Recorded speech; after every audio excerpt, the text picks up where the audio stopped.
Banta with Toni and Mimi, a cross-generational conversation between a millennial. Mimi was telling me about this word rise. No. So please.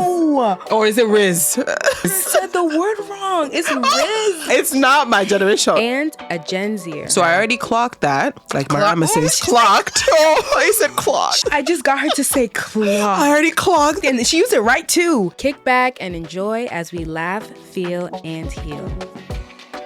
Hello. Hey. And we're back. We had a little 2-week hiatus. And we recorded our... Like 2 weeks. I know, it didn't feel like 2 weeks. Like 3 days. I didn't bother you last week. I didn't bother you the week before that. Wow, her choice of word was bother. Yes. Because Mimi is not the one that, comes and says, Auntie, when are we recording this week? I'm always the one doing it. So then... Just go with am I bothering you, ma'am?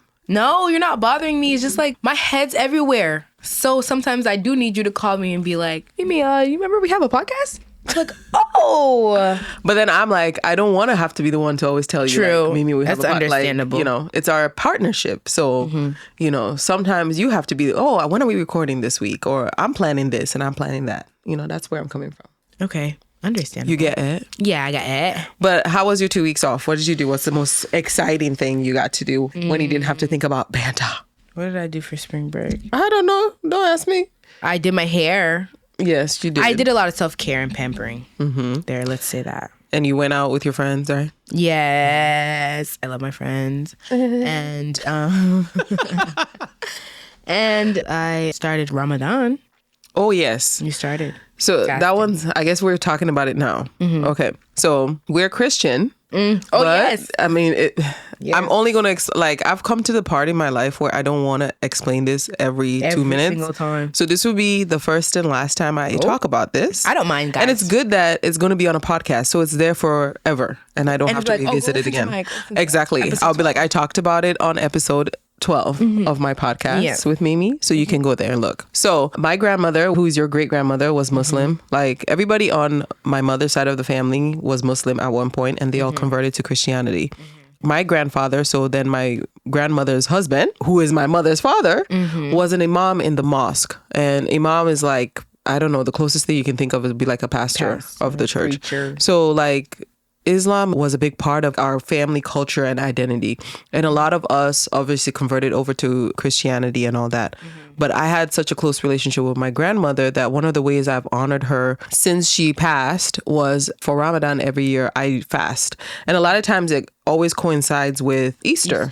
So it's like, we're doing all the celebrations for Easter in the church. And then usually I'm also fasting during that time. When I'm fasting for Ramadan, I follow the protocol as much as I can, obviously. Yeah. But obviously, like when I'm breaking my fast or in the morning, I am using the word of God. Like I'm using the Bible when I'm meditating and having my quiet time with God.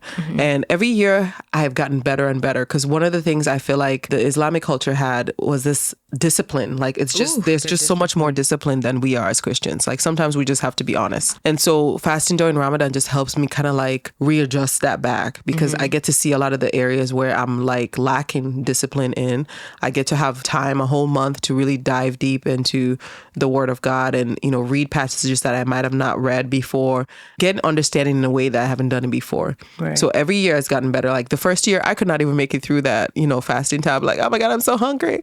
The second year, I wasn't even praying as much. Like, I think the first year I fasted, I didn't actually make it through. Like, I'll have days where I'm like, forget it, I'm eating today. And then other days where I made it through. And I think it wasn't until like the third year that I fasted that I actually made it through the whole day of me fasting. And then now, like this year, I think my focus, like when I started it, because it's good for you to start fasting with intention. Like, what do I want to get out of this fasting period? It's been more of the spiritual aspect. So it's been more like being more intentional about reading my Bible, going into it, learning things, having God speak through me in that way. So that's been my journey with it so far. And this year was the first year that I actually debated whether or not I would. But then that's why it's important to have the right kind of partner, because then my husband was like, well, why did you start fasting for Ramadan in the first place? And I was like, well, yeah, because of my grandmother. And this was a way of me, keeping her memory. And so, that quickly made me realize, oh yeah, you are going to fast this year. Right. because that's why you do it. And I have memories of going to the mosque with her. Who else was I talking to that they were like, for us as Sierra Leoneans, we are, if anybody wants to study us, we are like the perfect example of having like these two prominent religions existing together. Yes, because you're going to find a lot of us that are Christians, but like obviously you're going to have Muslim people in your family. You maybe celebrate Ramadan with like your neighbors or something. Like we have mastered how to coexist with these two religions. So when I meet people who then are like super, I don't know what you want to call them, like just intolerant Christians that then like will ask questions or make you feel some kind of way. Oh, why are you a Christian but you fast forward? I don't have time to explain nothing to you. Like that is like, this is my spiritual walk and this is what has worked for me. And there has not been anything in my life that has directed me to feel like, oh, God is not happy with it. Because like I said, it's actually a time that I actually get closer to him. So I don't need to explain myself to anybody. And I don't like to talk about it because of that very reason. So that's that. Well, what about for you? For me, this is my first year. Well, for me, my mother is Christian and my father is Muslim. And I was raised by my mom, so I never really got the practicings and the teachings of Islam culture in my life. So I was raised a Christian and all the practices with my family on my mom's side. And so it was not until this year when I turned 18 that I actually, for a lot of reasons, sat with myself, did a lot of self-reflection and decided to strengthen my relationship with my father. So we've been talking a lot more and he asked if I'm going to participate in Ramadan this year. And I've heard about it. My mom has actually talked about it as well, that, you guys, your grandma. So your great-grandma. Passed away. Yeah, she would always tell us about, like, she was Muslim and how she felt really close to her. And she would talk about Ramadan when it would come to the time, but we never fasted or participated in it. So this year is actually the first year that I'm fasting for the reasons of, one, the fact that I acknowledge that I am like a product of my mother and my father, who is a Christian woman and a Muslim man. And I have, the coexistence that we were talking about in our country in general, that is like a perfect example that I am a child of both. And also for the reasons of feeling closer to my dad as well, because I never really got, to peer into his religion and, and everything. Because my brother, he's fasted for Ramadan and he's closer to my dad than I am. So I was like, okay. And so we all came together and talked about it. And I decided that I'm going to do it this year. And for me, this is my first year. And the first year is always rough. Oh my gosh. It's been hard, but I feel like it hasn't been like a big struggle for me. Because for me, this is very much a spiritual and religious aspect, but I really see it as like the self-discipline that you were talking about. Yeah. And in discipline, you can find yourself in a lot of different ways. Of course, like you said, it'll be easier next year. And even if it isn't, I'm going to assess my self-discipline at that time too. So yes, this is my first year. I started off because I have fasted before, but it was probably for like a week or a couple of days. But it wasn't like, you have to wake up before sunrise and then you can eat and break your fast when the sun set. And with the intention of, when you do break your fast, of sitting with God. And that's another thing with me, like the spiritual aspect of what it means to me. And I've just been sitting with myself and speaking and also listening and just really being in the moment and silent in whatever I hear, whatever comes through me, whatever I feel in the moment when I am present in times with God. And it is the times when I'm breaking my fast or just throughout the day when I'm like, I am so hungry right now. That's the trick. When you start feeling hunger, you're like, okay, let me get into the Word of God. No, for real. Let me do something, act of kindness.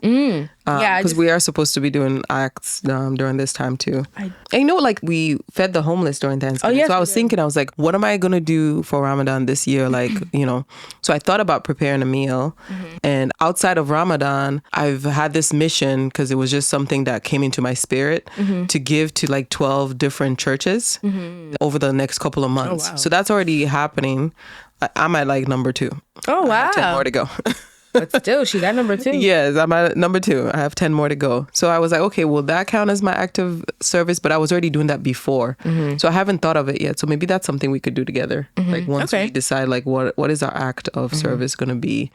We're supposed to be doing it throughout the month anyways, like just giving and just, all of that. But I want us to have like something that we do that's special, like, True. with us. So yeah, but yeah, it also is like nice to see, like to gauge where my state of self-discipline is, because I was out with my friends and everybody was eating dinner. I was like, oh, the sun's still up. I was like, okay, guys, food looks good. the food looks so good. We were drinking my water. I was like, okay, because I'm drinking water. I can't lie though. Yeah, we're not supposed to be drinking water.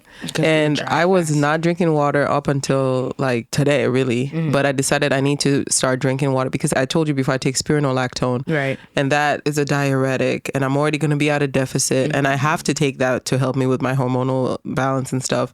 So I'm like, okay. I don't want at the end of a month, like I've done damage to my actual body that would defeat the purpose. Right. So I had to modify that a little bit. And I just drink when I feel thirsty. Like I'm not trying to overdo it, but would definitely just kind of listen to my body. Most definitely. Yeah. So it's difficult. I don't know how athletes do it. Because like I'm saying, like we're even doing it and we're not even doing it like as strict as some people. And there are some people who are like, they're athletes and like when they say no drinking, they're not drinking anything and they're playing at a professional level. No, because I tried to work out. Even like I tried to work out like a couple. I think the second day I went to the gym. It's difficult. I was passed Yeah, out. it's really hard. I was like, oh my gosh, I need water, and I went for a walk. I was like, oh, I'm thirsty. But then I work out before. in the morning. No, like right before you break. So like I worked out So you can on Monday.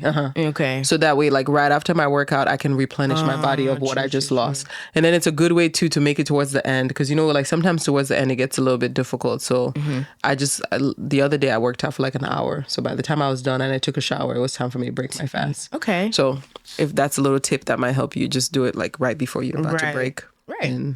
But yeah, this is definitely a journey, and I'm proud of you. I didn't even know that she was fasting. Like she came over and we were talking about something, and I was like, oh yeah, I can't do that because, you know, I'm fasting right now. And she's like, oh, I'm fasting too. And I was like, you're fasting? And then because I almost even forgot, I was like, oh yeah, your dad is Muslim. Of course you're fasting. Right? Yeah. But it's something that never even crossed my mind that you would consider doing. So really, I'm very proud of you. I was like, that is a very adult decision to make. Wow. Look at her. I'm growing more and more every day, guys. Yeah, like you came out on your own. Well, yeah, like you said, with the guidance of your dad. Yeah. So like, does he encourage you to read like the Quran or do anything? Or he's just like, okay, just fast and do your own thing. And as long as you... He did. He said, whatever I do, he'll be proud of me. Oh, okay. Like whatever I do, like decide, even if it is fasting, if I can incorporate prayer, if I do try to read the Quran. He told me to visit like an Islamic center near us if there is one. I haven't been yet, but yes, but he just, the fact that I even was open to participating in Ramadan this year, he was very happy to hear. He was proud of me. So it's not like he was like pushing the strict restrictions. Yeah. Because he did also understand like it was my first time. But yeah. I think that's very good to hear because, like I said, it's common for us back home, but I don't even think it exists as much over here. At all. And definitely like in a space like Texas. Right. Like I have yet to meet a couple that's like one person is Muslim, one person is Christian. True. We had a family friend in Minnesota that was like that. And like they were both very strong in their faith, but it was so beautiful seeing like how they raised their family, how they did their thing because she's gonna, like, she was one of the women that was there for me when I was getting married and laid her hands on me. Like, she's a strong woman of God. And then her husband is a very, like, you know, pious Muslim man. Like, he follows all the, you know, everything that he's supposed to do. But, like, in their relationship, like in their home, like there's peace. That's like, so beautiful. Not, you know, because you would think, oh, such a strong Christian with such a strong Muslim. But it's like they both honor each other, having their thing and having their faith and respect. Right. Respect is a big one. And if we can just learn that. If that's prevalent in like any relationship or any space, there could and there will be peace. And yeah, it's just like normal to me because even at like work, I was like, I'm saying, can I take my break a little later? Because we usually take our breaks at 6 for like dinner/lunch. And I was like, can I take it later, like at 7:30 because I'm fasting? And like, oh, you're fasting? Da-da-da-da. It's like, you're Muslim? I'm like, then here comes the story. I'm exactly. Like, okay. You gotta explain yourself. I'm not Muslim, but it's like my mom is Christian, my dad is Muslim, and it's like I'm, you know, participating in the honors of my dad and also for like myself. And they're like, oh, wow. Because that is not something that they would hear either. Exactly. Where I'm from, like in our country, in Sierra Leone, that is very common and normal. It's not it's like normal to us. Yeah, so. Exactly. Yeah. Because you have the Christians that be like, yeah, I'm very Christian, but I participate. I break fast with them. I break fast. They're there to break fast. They're there to eat all the good food. For real, they're there for the meal. I know, they're like, I love my Muslim brothers. Come on, let's eat. Like, what baby? Yeah. What we having? No, for real. Oh my gosh. So I guess that was our intro today. Yeah, so we didn't talk about any pop culture. Well, that will be for another time. Right. So I am leading today's discussion. Yay. And today we are talking about dating.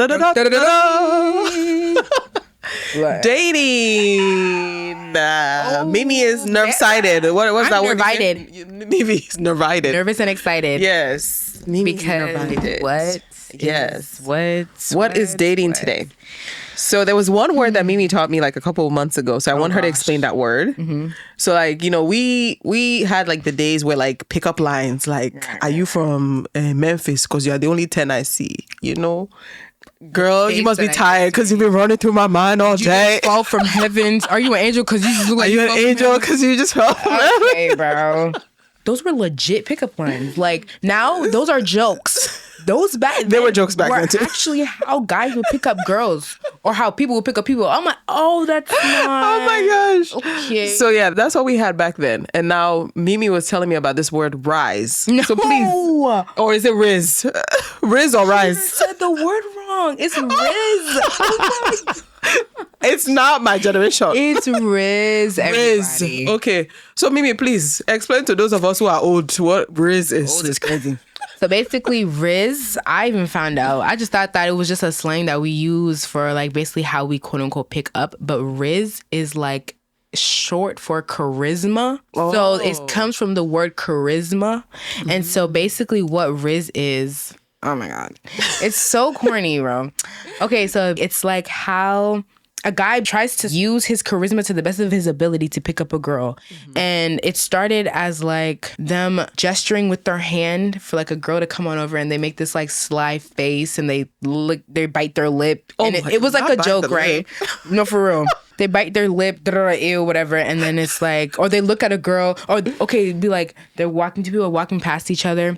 And then you do a look back. And if the girl looks back at you, you wrist her up. It's like, okay, bro, whatever. So it's more like gestures and actions because so it's no words are actually exchanged. They sometimes are, but that's like after, basically the riz is what you use to get the girl's attention. Oh. And then the pickup and everything is after, even if you do get her attention, because that stuff be a little corny. So yeah. Basically, so what makes a good riz? Like good riz for the guys out there that want to know how can they riz you guys properly? I think what we deem as good riz is like witty or clever compliments rather than the gestures and everything, because those got old and actually is like a joke and they're like obvious. So, like, if a guy's coming up to you trying to use a pickup line or trying to pick you up, like, it's obvious that he's trying to, like, get your attention. Mm-hmm. But if you make it too obvious, it's like you failed. Corny. Yeah, it's corny. Mm-hmm. So, it's like you come up to a girl, you riz up a girl in a way where obviously, we all know that you're trying to riz her up, but, like, you shouldn't make it too obvious or too corny that she also, like, is like, all right, bro, it's a no. So see how complex it is, but so like you need to be very charismatic. You do. Oh, you have to have charisma to have good riz. But I don't even subscribe to that riz stuff anymore. Oh, you don't? So, no. Oh, so you're not gonna be like, oh, he did not have a good riz, I'm not gonna talk to him. Like, what is that? I don't know. That's why we're having this conversation. Good riz. No. I did not even know this word exists. But I was like, what the heck? In our Gen Z. Yes, clearly it's a Gen Z. Because I have to speak for the Gen Z, even if I don't, agree with or participate in everything. But yes, that's what riz is in our generation. Okay. And so for a guy to have good riz, he needs to just really be very charismatic. Also like witty. It's very about the witty and like the cleverness. So that like you have to look really cool. Oh Lord. This is too much. That's right? It's like we make everything so simple but so complex, and then we get mad that it's so complex that we can't achieve it, but we put the standards there anyway. Oh, it's Lord, like geez. He has to look cool. Like, so basically, there's this one guy who's like the Riz God, I guess you could say. Mm-hmm. They call him the Riz God. His name is Duke Dennis. Duke Dennis. Okay. Duke Dennis. Yes, he's a very handsome man. Let me check out. Duke, no, for real. Duke. Duke Dennis is like Kai Cenat? Yes. So he's like a fellow streamer friend of Kai Cenat's, and he's like the fine one, I guess, in the group. Oh, he is. The fine one. He can riz up any girl, pick up any the girl. One with the dreads? Mm-hmm. He's 30 years old, so how is he Gen Z? I do not. He's basically you. But that's another joke. He's old. They be like, bro, ain't you like 50? But he is the one that's claimed as like the Riz God. And all he does is he really is just himself. Mm. It's like you have to have that confidence /swag / like coolness. and like just laid back charisma. So it's really being like sure of yourself, right? You want to be sure of yourself. You want to have something witty to like. So what a good Riz slangs that a guy could say? Good Riz slangs. Let me think. Like, what does he say to people in the video? He doesn't say. He just looks at girls or just. So it's all about the way he looks. It really is. Wow. Right. This is what is subliminal message you'll be sending to the women? That's what it is. Basically, that's what Riz is. It's like subliminal, but then a lot of the lines I guess that guys use after they've rizzed up a girl is like they share. It's like, you're the only 10 I see, but it's like because guys will like use that. I don't really know guy Riz slangs though. Okay. Because I don't like. So it's all about like how you're gonna be looking at them, and it's all about the unspokenness. Basically, that's actually really cool. Yeah. Okay. I like with my personality, I will appreciate that. Yeah. Because clearly, I don't like to. And it's like we like Gen Z, I guess. Like all the dramatics, they're like we like too much, but then we also don't. So it's like the unspokenness is enough for us to like be intrigued, but then if you just do too much, it's like we're gonna back off. Like it's just so tedious, and it's kind of hard to like quote unquote master it. Even though I think it's not something you should master. If you have it, you have it. If you don't, you don't. Yeah, it's one of those things. I think you should already know yourself. If you know your reason is not reason, don't be out here trying to reason because you are not reasoning. Yes, please. So yeah. Okay, so we got that, and then I guess maybe they took off like when we were coming up. So like when my generation was coming up, that's when like the Tinder and all these dating apps. Right. So it's actually interesting. Like I want to know your generation. Do you guys use the dating apps, or have like my generation warned them out that y'all are like, we good, right? We don't need it. Like I think that their dating apps, people still. Because you guys have Hinge, right? Hinge is the big one. Hinge, Bumble, some other stuff. Those are big ones like in our generation because we don't really use, people do, but the older ones, like they don't really use Tinder that much. But like, Hinge and Bumble, whatever. But I guess you could say our like generation's, I guess, digital dating app or whatever is just like DMs. When they be like, he's in my DMs or she's in my DMs. Oh Lord, I use that all wrong. What? Because I like DMs are like how people send you messages. So I'll be like, literally. Somebody was in our DM messaging us, thanking us for something, not knowing that your generation is like, they're trying to pick you. Like, no. Yes, auntie, yes. Oh my God. And somebody who's notorious for being in people's DMs is Champagne Papi Drake himself. Ooh. So not calling him out. You need to chill. We like our lives. Please, Drake. Oh. Drake, I love the new album, period, for all the dogs. Don't come for us. We like our lives. But please, this was entertainment too. She doesn't know. She didn't know. You never messaged her. But someone like, okay, let me not use his name. But yes. You already said it now. Just continue. Okay. So Drake is kind of notorious for being in like... So like when he sees people that he likes, he will message them. Not even that he likes, that he thinks looks good. He will just DM like regular girls. Yes. All the time. IG models, IG baddies, TikTok baddies.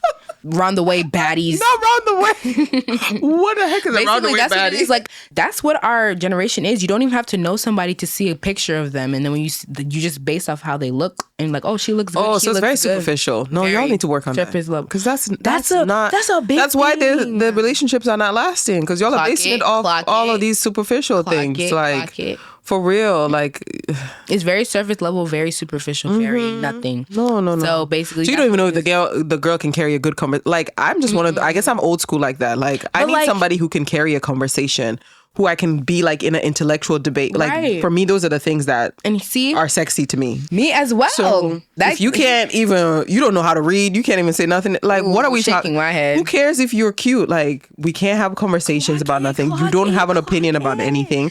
Like I can't come to you with an issue or problem. Like let's solve this together. And actually have open-minded about a six-pack. Exactly. What am I going to do with that? Nobody cares. That's just an addition, to be honest, to me. Exactly. Like you look good, you're cute. That's important, but it's like it's not the main thing that should be the reason why like, oh, you want somebody so bad just because they look like scrumptious. That should be I feel like that's an addition. Because you can look good because it's way easier to see someone who is attractive and then once you start talking to them and then it's not clicking, they become less attractive to you rather than somebody, is not your type, but you start talking to them and then it's like the attraction grows. Hence why Love is Blind was created. Oh, clock it. No, for real. That's why Love is Blind came about. I mean, because it was really a way to try to help this generation. Like, look, we need to. But now they don't even do it. Because the attention mongers started coming on Love is Blind. Yes. Instead of people who are truly looking for love. So the people who are getting on there just to have 15 minutes of fame. Thou shalt not waste people's time. Please. That needs to be the message. Please. Don't go on Love is Blind if you're not there looking for love. Don't go on Love is Blind if you're there trying to get 15 seconds of fame. Also to play around too. Yeah. And then to play, like, you really played along with somebody until the second to last episode and like, this is not going to work. Right. We were just going through the motions. No. Because why would you know that the whole time and then still... You should have said that in the beginning, ma'am. Sir. What are you talking about? Just for, like you said, their 15 minutes of fame. Like, I can always trust my instinct. There was this one couple, I won't spoil it for you because you haven't watched it. Yeah. But when they saw each other, I was like, she's more into him than he's into her. And I hate So that. I already clocked that. Like my mama says, clocked. Oh, I said clocked. I just got her to say clocked. I already clocked that. No, period, because she clocked it and she used it right too. Oh my gosh, she used it right. Oh no, yeah. Oh Lord. She ate. So, okay, go ahead. Yes, I already did that. So I was like, okay, she's into him, but I don't think he's into her as much. And then there was another girl that he was trying to decide between the two of them. And I was like, so this girl pretty much told him that she looks like Megan Fox. And like, I guess it's because like she has dark hair and she has the same eyes. Wait, he told her she looks like Megan? She told him, because they're not even supposed to be talking about anything physical. They're supposed to only be in the pods. In the pods. Okay, she told him she looks like Megan Fox. So I feel like that's part of the, yeah, of course. She has dark hair like Megan Fox, and I guess they have the same color eyes, but like aesthetically, like they so now you put an image in his head. So I think when he was even trying to make the decision between her and the other girl, he's like, well, I'm gonna go for her anyways because I'm getting Megan Fox. And then of course she came out and he's like, she lied.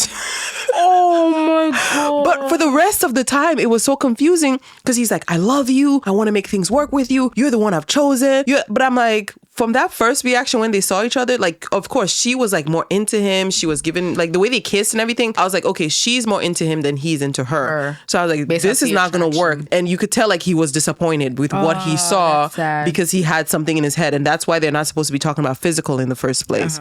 So this dude dragged them on all the way. And then they had a terrible fight where she was like, I don't think you love me, da-da-da-da. But, you know, all couples are going to fight. So that went on. And then at the end, like the episode before the last episode, then he's like, I'm not going to move forward because I don't think I can make that decision right now.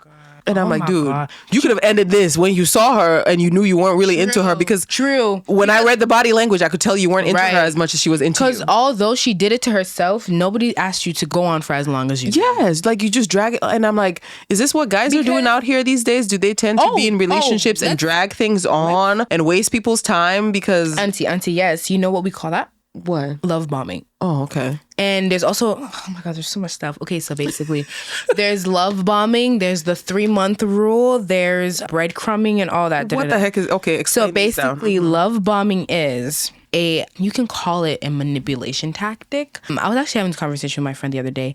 Sometimes, although it is called a manipulation tactic, I don't think everybody who does love bomb knows that they're love bombing sometimes when it's literally all that they know how to do. So love bombing is basically in the early stages of attraction, dating, or getting to know someone. You're like, I love you. You're the perfect one for me. I feel like I've known you forever. You're it's me and you to the ever. I'm going to marry you. So you're basically just overwhelming somebody. Saying all the things they want to hear. So many things that you should not be saying at the beginning to someone. Even if you do say and you both feel it, sometimes love bombing is very toxic, especially when it's like not two love bombers. When it's somebody who's trying to be genuine and somebody who is love bombing with the intention, who knows that they're love bombing and doing it to somebody, then they're leading somebody on. And then there's also where I feel like the 3-month rule comes in. So the 3-month rule is very prevalent in our dating world because basically it's like you're dating or talking to someone for 3 months, and if you don't know where you stand after those 3 months, then it's like it's one-sided or somebody's trying to play you or somebody's trying to lead you on. So when you don't know where you're going in a relationship with somebody or the beginnings of a relationship, or you're just dating someone and they say by 3 months, if y'all are not on the same page, then y'all should separate. So that's But what are you guys looking at for 3 months? Because I feel like 3 months You're still in the very beginning of getting to know each other. Yeah. So what's the expectation that, you guys are exclusive at 3 months? At 3 months, well, sometimes I feel like that's also based on like what 3 months means to like the two people in the relationship. First of all, they say like if you haven't gone on a date in the first 3 months, then it's like, what the heck is that? How can you be dating somebody but you haven't gone on a date in the first 3 months? And then, I mean, are they only texting you at night? Right. But then they also say that people who know that they're love bombing, this is why love bombing and 3 month rule coincide. It's like they'll love bomb you so much at the beginning, but then they'll start breadcrumbing you within those 3 months. Oh, so breadcrumbing is like they are less. They say they lessen it by 5%. Then what that does is calls for the other person who is being love bombed to accept less and less in the actions that the person who is love bombing is giving. So by 3 months, they're now trying to chase that person back because they go from calling you every day. So they just pull back slowly. They pull back. So breadcrumbing. Okay, yeah, I'm learning. I think it's even good that you guys' age, that you guys are recognizing these things, because I'm sure the same things existed for us. We just didn't have ways to name it. Right. And then you guys seem to have like an action plan against a lot of this stuff. And we just didn't. Like we were just kind of playing along with the guys. It's good that you say that. It is nice to know. But like when you put two love bombers together or people who are just over the top with their expression of emotion, it could work and it might not work, but I give those people leeway because that's just sometimes how people are. But then there's the people who know like what love bombing is, but they do it purposefully. Yeah. And they play games. Oh, that's another thing I was going to say. Another word we have is a roster. It's basically... They have a roster. They have a roster. List they have a girls. Rotation, yes. They just, okay, this is my January girl. Then I'm going to the February girl. Then March, that one has not changed. They have a... Okay. Back in the day, they will have little... Did they say the little black book? Because, people used to actually write down people's numbers and stuff. And, so you go through... I hate that. The black book would be like of everybody that you've dated. I think men and women had black books. Yeah. There you go. And rotations. And they cycle through. You guys just take the same ideas, but you just update it a little bit and then you call it something new. Yes. So the little black book is now a roster. Yeah, now a roster. Ugh. Well, yeah, so it's not you've kind of talked about what you do know. So what are you thinking is going to be the foundation of anything you're trying to build? Yeah. What are those foundational things that it doesn't matter how cute he is, how nice Honesty. Honesty. Which I feel like these are like bare minimums, but like not everybody understands. You have to be very clear about it so that way when the person doesn't meet up to it, you can be like, hasta la vida. Hasta la vista.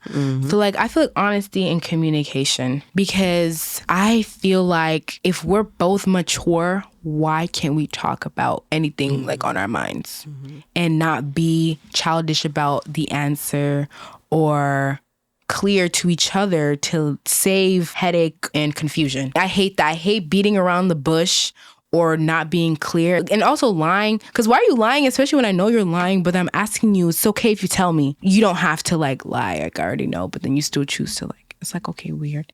So I guess honesty and like weirdo. Honesty and communication, I value quality time and understanding. I guess that goes with communication, like understanding that we're willing to prioritize each other with like and fit each other into like our lifestyle and make room and time for each other. What about faith? Do you consider that at all when you're looking at somebody? Like, faith. Yeah, what's your requirement as far as like? Not that I don't care what you believe in, but it's just like as long as it's something, is that not a good answer? I mean, it's your life journey. I can give you my input, but I just wanted to hear first from you, and then I'll tell you. Like I liked a guy before who was Catholic, and I didn't really mind. Faith and culture, let's say that, very important to me. So you don't care. So he can be Muslim. He can be Hindu, Muslim. He can be Buddhist. He can be you just want him to actually have something that he believes in. Right. He can be Hispanic. He can be African. He can be Asian. As long as you are strong, confident, and honest in your faith and culture, I don't mind. And as long as you don't mind for mine as well. It's reciprocated. Because duh. Yeah, I will be eating ogusi soup. I'm coming over to... Wow, she said ogusi. Egusi. Sorry. Wow. The first time you cook the egusi soup, your husband will be like, what is that smell? True. You better handle that smell. Who died? Okay, what was your input? You said who died? Yes, I've had somebody say that they didn't allow them to cook in the apartment because they said when they are cooking the African food, they smell like death. Oh. Yeah, ridiculousness. Yes, African food sometimes does not smell the best because of certain ingredients that are being used. Even sometimes, we love our plazas, but it's not the most pleasing thing to look at. But that mug is so good. Oh. So I love everything. yeah, exactly. What was it? Everything Other was good. foundations? Yes. Okay.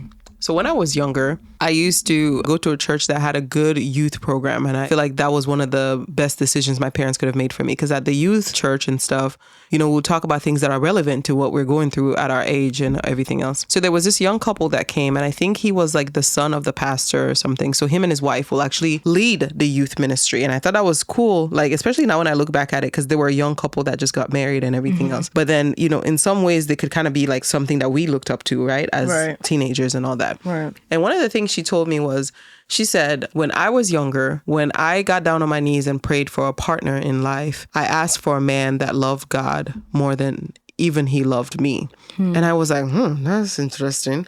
And then she explained it. She's like, wait, because if he loves God more than he loves me, then that means he's always going to follow the principles of God. He's always going to put the things of God first. And so if we follow that logic, then he's going to know how to love me the way that God intended for him to love me, right? Because he's going to follow every principle that God has. So then loving me is just another one of those where, like, you know, putting your wife first and doing all these things. Because she's like, when you're younger, you know, you think it's because of how I look. I want him to love me for, you know, my looks, or I'm loving him for his looks or money and all. And it's like, but no, if that man puts God first, if you ask for somebody who's after God's own heart first, then everything else with that person's character will fall into place and you will have everything else that you need.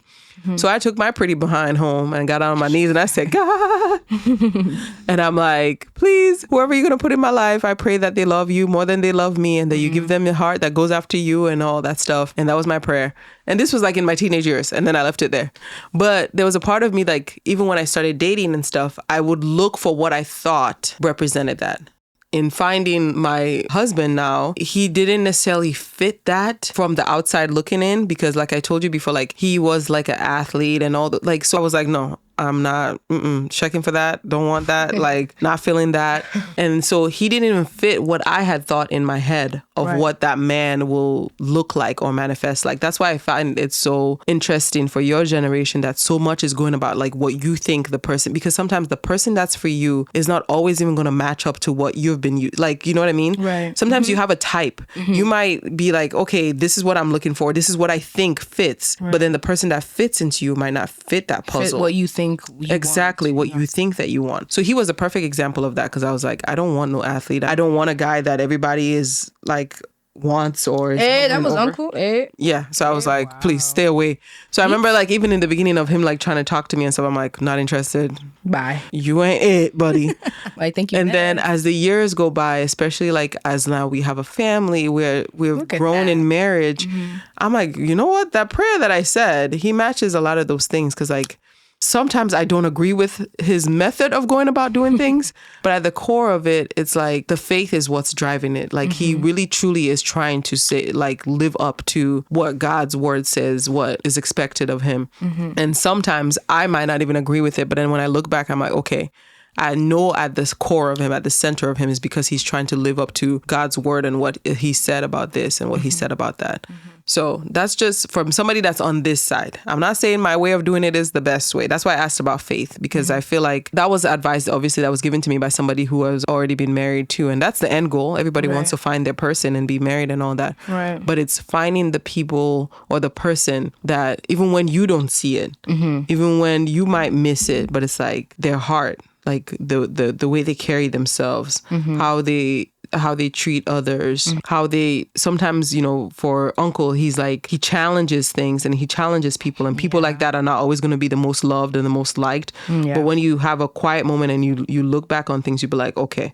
And then even with him, I'm always trying to work on him to be like, okay, this is what you meant to say. This is how you could, you know, like there's still room for improvement there. But I know from like where the heart is, like what's the center of it. And I always know that it's based on like that faith, right? So that's that. And then I had a younger friend who had shared this with me, and I guess I'll just leave it to like the African community. She's like, I don't understand why it's a badge of honor. Like, I go to all these weddings, the guys will be like, she stuck with me through thick or thin. And she's like, I don't understand. Do I need to go through thick or thin in order to have a man? Right. Do I have to drag myself through hell? She's like, you'd be like, I cheated on her. I did this. I did that, but she stayed with me. And it's like, what? She's like, no, I don't want that kind of struggle. Oh, because what are you talking Like they have to be that much of a ride or die. Yeah, it's like, it's almost like the women have to like prove their worth. True. And you know, she's African obviously, so she's like, this is just what I've noticed with like the African relationships. She's like, people will be getting married and it's like, instead of us just being happy of the fact that we're getting married, here you are telling your sad story about how you've put up with all this crap and now you're finally his wife. And it's like, no, that's not his wife. Is crazy. Like, that's not what we want. Like, you want somebody that was sure of you from the beginning, that didn't have to put you, like, why is that like a badge of honor? Yeah. Right? But then when you study psychology of everything, then you can go back and say those are the things that their mothers taught them indirectly. So like when you have a mother that, you know, stayed in a relationship and dad had all these girlfriends on the side, you were teaching your sons that this is what's required for the woman that he's going to call his wife. Or teaching your daughters, so this is what you need to do to be a good wife. So when then they are coming together and finding partners, then he thinks I need to put her through all of this to know that he's my ride or die, or he's the one that's going to stay. But that was the first time anybody asked me a question like that, because she's like, okay, you're on the other end. Please explain to me why.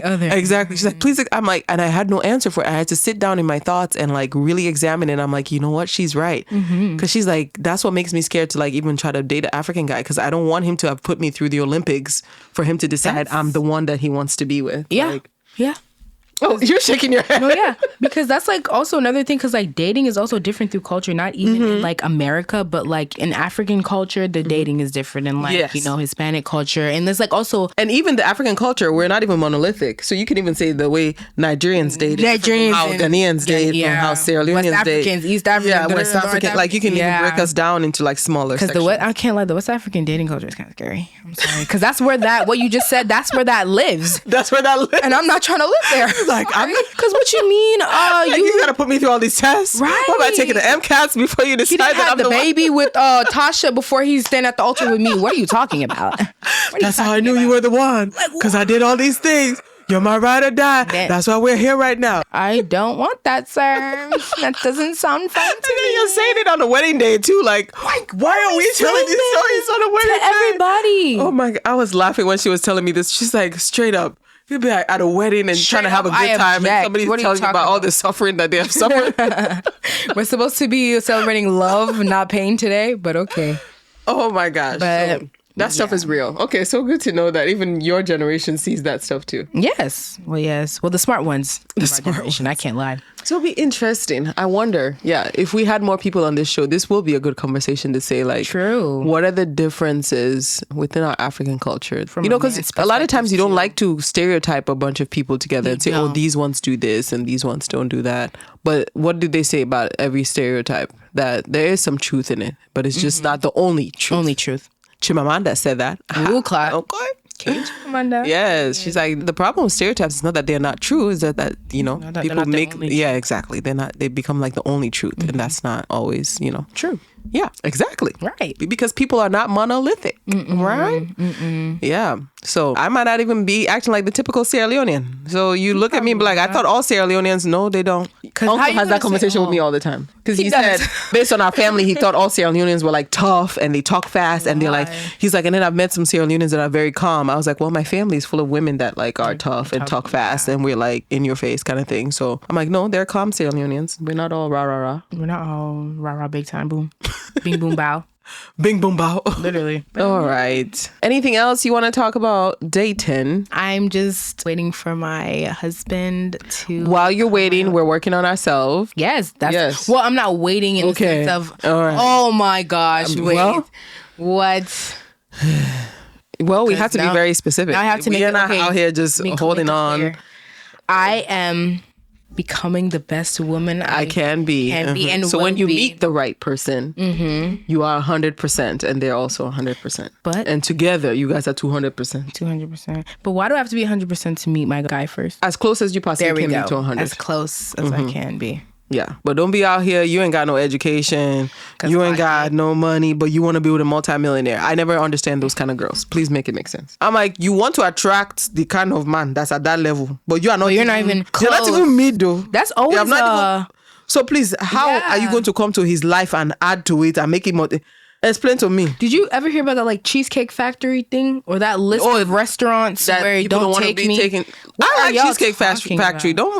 They had some good plantains and their desserts are always good. What? Y'all, it's a Take me where you can afford. Literally. And when I know that your budget has increased, yes, I will start making reservations at 5-star restaurants. Because I know you can afford it. Exactly. When you can afford it, you can. When you can't, it's okay. That's not a requirement for my love. And that doesn't mean I don't have self-esteem. That doesn't mean that I don't respect myself. I'm hearing a bunch of madness online and I'm like, who the heck? And then you have like millions of people listening to this stuff. Especially like on our part, as young as we are, like, why is that the requirement? Some of us are just got into school or just got out of school. What do you mean? So what's going on? Why can't he take you to Cheesecake Factory? Why can't y'all go even have Red Lobster? If Beyonce could sing about Red Lobster. Beyonce literally said, when me good, I take it to Red Lobster. What are you talking about? Like, why can't y'all have a cute Chili's and Dave & Buster's date? Yeah. Be for real. Oh my gosh. This idea, like, not everybody is going to take you to a 5-star restaurant at the first date. Sometimes, like, class is just also how you carry yourself, too. Right. Like, when I put together, I'm going to show up to a Denny's or Chili's the same way that I'm going to show up to one day when somebody takes me to a 5. Exactly. Right. Like, it doesn't change. I don't change. So my presence, who I am, I'm the same girl in Wendy's and, well, not Wendy's because I'm the same girl Chili's that I am Olive Garden. Yeah, at Nobu. Okay. Nobu. Cause what? It's all about the consistency. But you ain't even giving Nobu quality, but you want to be going to Nobu, but you can't pronounce nothing on the menu. Like, have you worked on yourself to elevate yourself to be at that level? And then it also leaves room for someone to stretch themselves. Say you do want to go on a 5-star restaurant date for the first time, and then you're making sure that, for a guy to go on a date with you, that's what you need. And you don't know that he's renting out the car that you guys are driving to the date in. You don't know that he has a rented out suit on. You don't know that he stole somebody's reservation. Actually, he didn't even make it. Oh, Lord. It's just the requirements of what I see. And then this week, like, Cardi B was online and she was just talking like kind of the same thing, that it's crazy out here that there are girls out there who think they don't need to do their own part, contribute to something. Because, the whole 50-50 thing has been such a big, I'm not going to go 50-50 into a relationship. I'm not going to go, like, look, unless you have been in a serious relationship, you should not be the loudest person in the room telling people about how you're not going to go 50-50. Because even like what she was saying, I think, that idea, like, she's a celebrity, her husband's a celebrity. Well, I don't know if they're still trying to work through things, but it's like, it's a give and take. If I say I'm not going to work, then my work that I do is around the house. I take care of, but you can't be out here expecting him to pay all the bills, do all the things. You don't even cook. You don't even clean. You got to even hire somebody to come. So what are you existing for? Because it's a life. You say you come with somebody and you're creating a life together. So what are you helping? Why is it being carried by create? just one person? What are you helping to create? If you know, and it's the same thing with the Nora girl. I feel like she's getting bullied online so much and I don't really Nora get Smith? it. Yeah, Nora. I keep saying Nora. Yeah. But I'm like, I love the girl's videos when I see that because I'm like, you can tell she genuinely loves doing these things for her husband and providing for her family. That's her choice. Like, and how she expresses her love for her family. That's her part. That's what she does for her part in her family. That's what she has chosen. Like, that's perfectly fine. Right. She takes care of the house. She takes care of her kids when her husband's at work. She cooks the meals, breakfast, lunch, dinner, snack. Like, she has the time. She wants to make cereal. Let that woman make cereal for her babies. Like, all these passive aggressive digs. People are, I make this. Now they're doing all these, like, videos making fun of her, really. Like, kind of like parodies of it. Yes. It's just, it's crazy to me. Like, and this feminist idea, like, feminism looks different. First of all, the Western idea of feminism, sometimes people that even look like us have not really truly been well represented in it. True. So even when you come from like different cultures, you always have to be wary of it because the people that originated these things, they did not have you and our best interest at heart. So for me, I'm always looking at it from a lens of also what is culturally appropriate for me. Right. Like, I come from a culture, like, food is a big deal. So I'm not going to sit here being married to an African man and be like, I don't cook or I don't do that. Now, will I make sure that my husband can cook? Yes. My husband can go into the kitchen. He can make soup. He can make all the things, like, he can sustain himself. Right. But I pride myself in being able to make meals for my family and doing that. Does that make me any less of a feminist? No, it does not. But I know the things that are appropriate for me personally and what is also culturally, like, the things that I'm okay with maintaining in my culture. I'm perfectly fine and okay with that. Right. And it's like when people see you like that and you don't fit whatever ideal they want you to have, then it's like, something is wrong with you. Like, somebody needs to educate. You're taking us back. No, you are taking yourself back because you think that your way of existing or how you see the world is the only one that's necessary, is the only one that there is. Right. And that's not true. Like, I just can't stand it. No, because I'm like, Of course. I mean, unless you're married to a multimillionaire that pays for everything, of course, in a relationship, you guys are going to, you have some bills that this person pays and you have some bills that this person pays. Especially in this economy where everything is so much more expensive. Like, that's a lot. Inflation exists. For one person to carry, Yes. I feel like. And that's why I was saying, like, I don't necessarily agree with the soft life because I feel like for me, it was a way of like the lazy people to then justify their laziness. Yeah. Like, I can want the soft life as far as like, I want to make sure I have less stress. I want to make sure I have good self-care. That part of the soft life I get. But what I saw online a lot was the soft life of like, I want to be lazy and I don't want to do anything and I don't want to contribute anything, but I want everything. You don't want to work. You don't want to contribute to the household. You don't want to take care of the kids. You don't want to cook. How does that work? Especially but if you some have people, kids. that's the expectation. Like, I want him to pay for everything. I want to go on all the vacations. I want to be able to buy whatever clothes I want to wear. I'm not going to cook. We're going to have a nanny. Oh, wow. So like I said, if he's a millionaire. To they be there? Yeah. Like I'm saying, if your husband is a millionaire, billionaire, yes, you can be at that level. Cool. But even with those women, what they don't tell you is they don't tell you the whole story when they go on TikTok and show you, oh, my billionaire husband, this is what he does. Does she share with you everything that she has to do to maintain that? No, because people only come online and show you parts of their life. The women that are living those things, they don't tell you the whole story. She doesn't tell you the fact that, her husband takes her on these vacations and does these things and all of that. But even like her appearance, he wants her to look a certain way and appear like, that's pressure. Yeah. She don't tell you that? Maintain and upkeep. Does she tell you that she has to work out every day? It's not even by choice. God. She doesn't tell you that, right? Right. She just comes online and shows you the new Yeah. person, everything else that she got. And you think, oh, I don't have to do anything. I should be able to get these things. Like, life is a give and take. You have a man that is that successful. There are parts of your life that he's going to require that you fit a certain mold and you do certain things and you play a role as well. It's not all roses. Like, handy dandy, rosy dandy. And everybody can't be that man. I'm sorry. True. Everybody can't be that man. You're passing up on good men out here because he doesn't make six figures. Do you see people's future? Oh, yeah. Do you know that you meet the right person with the right mindset? Both of you guys can work together to create the life that you want. And to create whatever happened to that? A unified life. Now we all want ready-made. We all want McDonald's. Nobody wants to go to the restaurants that we make reservation for, that the chef takes time to prepare something. We all want quick and easy. Yeah. And we're trying to normalize it. Like, that's okay. Too. And then we tie it to things about our self-worth. Because you say, well, don't I deserve that? We all deserve. I mean, I deserve $1 million. You deserve $1 million. Everybody does a little, But girls say, oh, I need a 6-figure, You can want that. You can want it, but it's just like, But also. What are you also doing? Like, nobody's going to just give it to you. Yes. Like, one of my favorite couples that I like online is Deval Ellis and his wife, Kadeen. And there was a little clip of like a podcast that she was on this week. I need to watch it. But on the podcast, she was talking about even when they were going through some of their hard times, the acting jobs that her kids were able to book were what they were able to use to pay the bills around their house to take care of each other. Oh, wow. Exactly. So when you look at them from the outside, they have a big house. He's on TV. The reason I even came across them was they had a book as a couple's book that I read, and then I liked it and I started following them. And then I realized, he's on like Tyler Perry's network. There's a show on there that he's done. Oh, wow. And so, but it's that idea, like, that's what a partnership is. Like, it's not all going to be roses 24/7. It's not all going to be party at the beginning. But it's that idea, like, this is the person that I'm locked down with. And when we go through stuff together, we go through stuff together. Because I know when the times are good, we also enjoy together too. Yeah, I think we lack long-term commitment anyway. What the expectation and what we're willing to give does not match. At all. And then we end up in this state of like confusion and we're wondering why. Like, why does it match when it's like your expectations are not realistic anyway? Yeah. They came after Gabrielle Union and her man for her saying they go 50-50.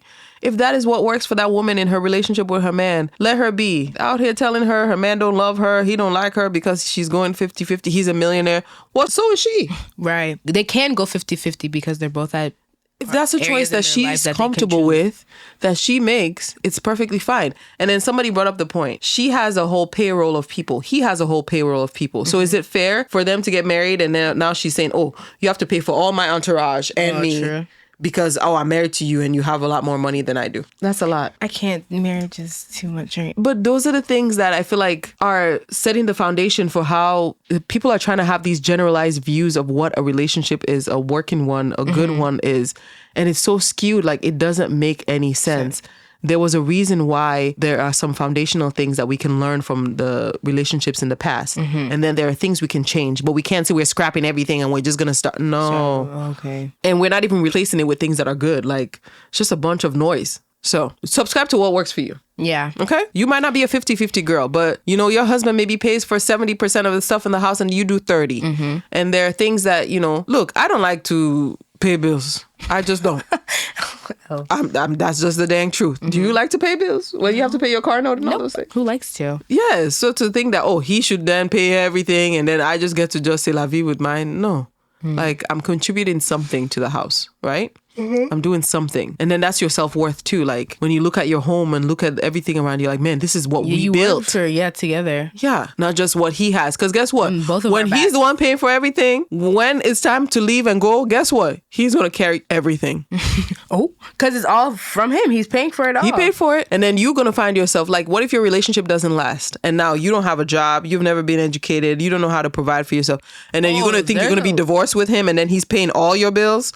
Honey, no, that's not how that's going to work. There was a lady on TikTok, a video I saw, and she lives that kind of life. And she was like covered in dirt because she like works a construction job to like take care of her and her kids because like she didn't go to college. She had a business, but she dropped it when she married the man that she married. And he was just like, but I think it was Mormon though.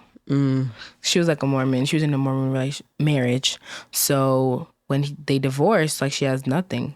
So she has to like work 9 to 5 at like 30 something, late 30s, early 40s. And she was struggling and she was sad. And she was like, I was like, wow. And she was like, I was on the yachts. We would go on our yacht vacations and we go to all these countries, but everything, she didn't see him much, but like everything was in his name. The house was in his name. She just helped with the decoration. Even then, when she wanted a piano, she couldn't buy it because he had to buy it. All this different stuff. And she didn't have any money. And then when they split, she didn't have anything. I was just like, that woke my eyes up. I was like, oh, because I don't even think about that. Because soft life queens will be, soft life. I don't do that. I don't, okay. Right. How much does your husband make? I don't know that. I don't pay any bills. Oh, what? Like, don't get me wrong. There's certain things it's good that, you know. You don't want it. You don't want it. I don't care. But I know it's taken care of. But there are other things that he does not have to worry about. And I also handle it and, you know. Yeah, right. Taken care of. So. It is just what it is. Do not let social media be out here and destroy your relationship for you because you want your husband to take you to Dubai. And but he's struggling to do this. If he's Mexico, he can let him take you there and say Dubai. We can walk up to Dubai. One day we'll go there. That's our dream vacation and we're working towards it. Don't allow these people online to make you not like your life. True. Because sometimes even the ones that are posting up and down, they don't like their life either. But they just like the gratification of coming online and making you feel like some kind of way. So they can feel good about themselves that they have something you don't. Don't believe it though. That's my little 2 cents. Like, yeah, I know I rambled on there. It's okay. No, it's okay. She was passionate. God, she cares. Yes, because I just don't want a lot of young girls to be led astray. And then you look back and you've wasted years of your life on nonsense because... Instead of you actually going out there and trying to find like somebody to share your life with and to live a meaningful life, you're on this nonsense.